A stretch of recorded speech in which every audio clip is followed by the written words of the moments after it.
You weren't kidding when you said. Ladies and gentlemen, 2024 Ford Ranger Raptor out here on the canyons. MSRP is in the high 50s. I believe it's $57,000. That's over $30,000 less than the Bronco Raptor.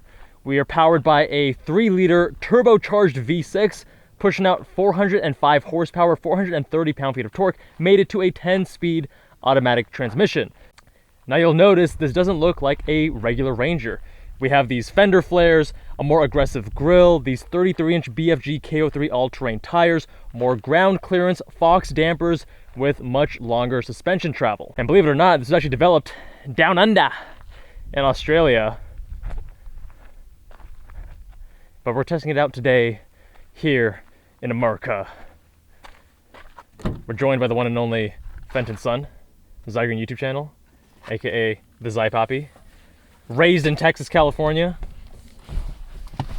This little Chinese man, I know, I was surprised too.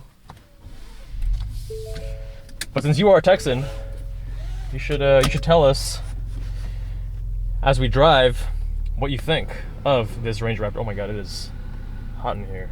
It is quite hot in here. Spicy meatball. Oof, that lag. You see that? That was a few seconds. At least we have physical HVAC. You can just like turn this dial. But I do appreciate that. Physical HVAC, nice vertical screen. I was saying in Fenton did a review, which you can see right up here. What I was saying in his review is that the vertical screen in most cars doesn't look good, but I think in trucks it really works because it's more rugged, it's more off-road, it's more, you know, more masculine. So we got a screen here, we got a screen there. It works a lot better than I think some of other Ford's products. Like we reviewed the Mustang EcoBoost, which had these 2 screens with big ass bezels that were connected in the middle, and not the greatest implementation. Here I think it works a lot better. Overall interior, I think the design and the build quality, when I first got in, I was impressed. I was like, this looks great, this actually feels great. It's obviously no Porsche, but it actually is good build quality. I like it. Lots of storage here too. Look at this, and we have a giant glove compartment. Ford's really good at packaging. They know how to build a truck. Whoa, you don't have the seat all the way down. That's the first. Yeah, I don't. You're in a truck, you know? It's like, I want to be able to look down on the peasants as much as possible. Yeah, and you are a little bit vertically challenged, so you need to be a little bit higher up. And today we're going to see... Oh yeah, you're right. This thing does have very low resistance. Yeah. The shifter, I wish it had a little bit more of a... more resistance between, you know, like the more truckish kind of vibe. It's a little bit too easy to go between. But this thing is weighing 5,300 pounds, which I believe is, what, 300 pounds lighter than the Bronco Raptor and 400 pounds lighter than the F-150 Raptor. But we're not going to be pushing it too hard today on these canyon roads. You say as you immediately floor the throttle? I mean, I have no self-control.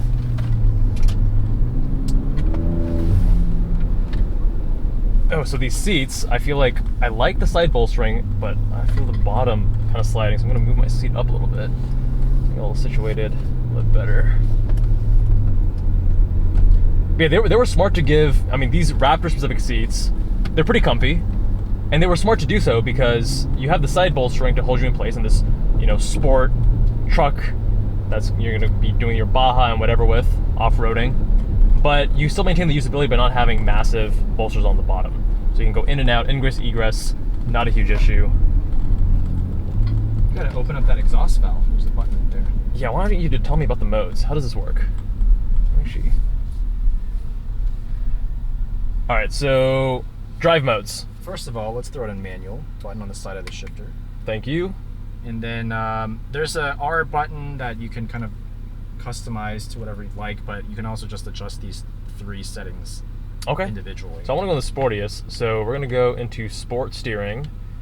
Damper, we're going to go into off-road. It's the loudest setting. It says for off-road use only, but... Baja off-road use only. That's what I meant, yeah. So the dampers, okay, yeah, we got that. So dampers, I feel like here I should actually be on sport rather than Baja. Sport, yeah. And those are the 3 things that we're going to check? Yep. Sounds good. We're in manual mode? Yep. Cool. 10-speed auto. Oh, that's a lot louder instantly. Keep in mind these tires have basically no grip. Oh, well, not auto upshift. I like that.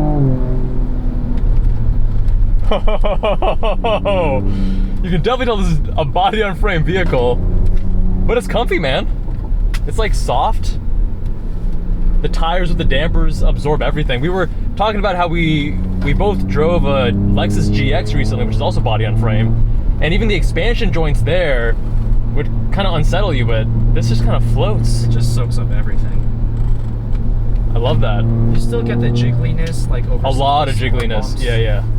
That's just part of the body on frame. Like even there, when you can probably even see in the camera.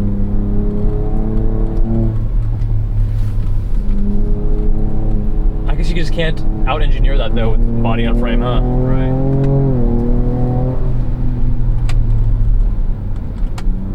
Oh, it rejected my downshift. But the upshifts aren't as bad as I thought. From the passenger seat, they seemed really slow. But here's actually reasonable.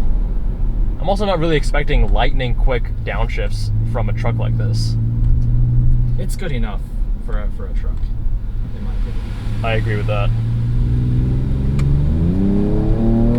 So we got a 5-foot bed in the back, which probably good enough for most people. Towing capacity 5,500 pounds, which is 2,000 pounds less than the regular Raptor. I think 1,500 less, right? Or was it 15 or 2,000? Something like that. Commenters, let us know below.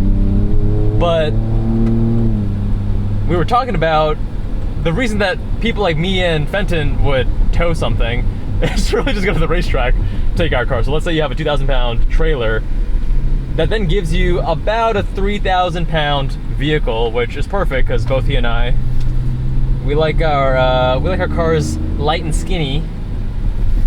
So right around 3,000 or less, you're good, you're golden. But obviously you're not getting this primarily to be a tow vehicle. You get it so you can stomp on some curbs when you go to your local Starbucks, or if you're Fenton, boba shop. How do I turn off traction? It's right here. Thank you, good sir. Hold it down for a good light. It says resetting. Okay, there we go. It wants to really make sure that you know what you're doing.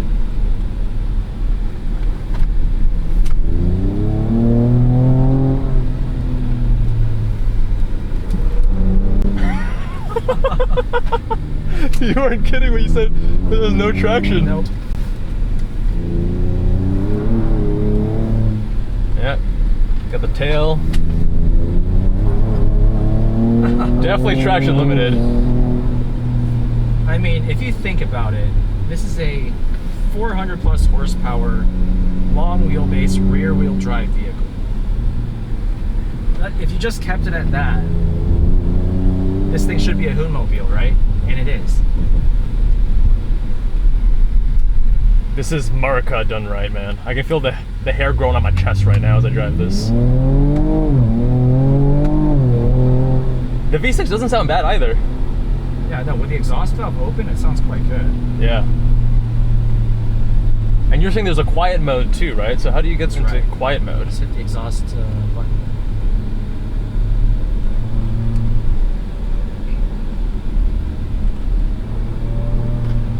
And just like that. Just like that. Much better manner. This is the way that I would take my, go to my mom's house, drive around in comfort and quiet, and then when I'm hooning with the boys, I got the multiple personalities, open up the exhaust.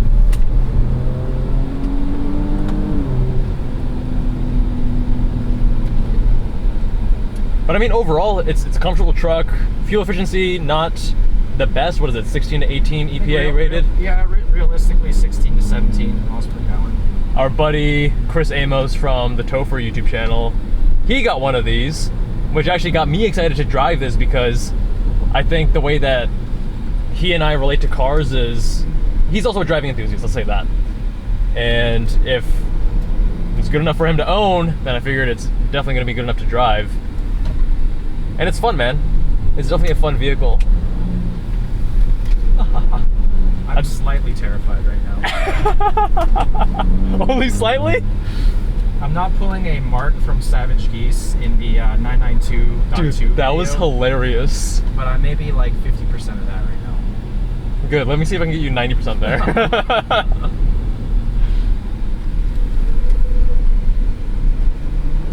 Around every corner, I just can't get the fact that this has 33-inch tires and weighs 5,300 pounds out of my head.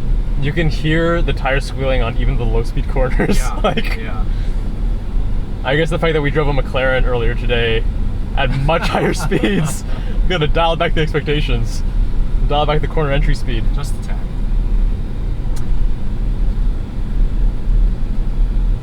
What else do I want to say about this? What else am I missing? You pretty much got everything. We had it in 2 high, by the way, which is 2-wheel drive mode. Obviously, you can set it into the 4-wheel drive modes as well for true off-roading. 4 high, 4 low, 4A I'm guessing is automatic. Yeah, that's right. And then 2 high when you're going to be driving on the streets like this. You want to get a little bit of tail happy action. You want to see some real tail happy action. Watch TheTopher on his Instagram and YouTube. He's just sliding and drifting this thing around in the rain. Yeah. Fucking hilarious. But my friends, let me know what you think of the Ranger Raptor. Big thanks to Ford for providing this press vehicle. Big thanks to Fenton's son from the Zygrene YouTube channel for showing his beautiful face and helping make this review possible. My friends, much love, and I'll see you all in the next one. Big bump. Whee! Nothing.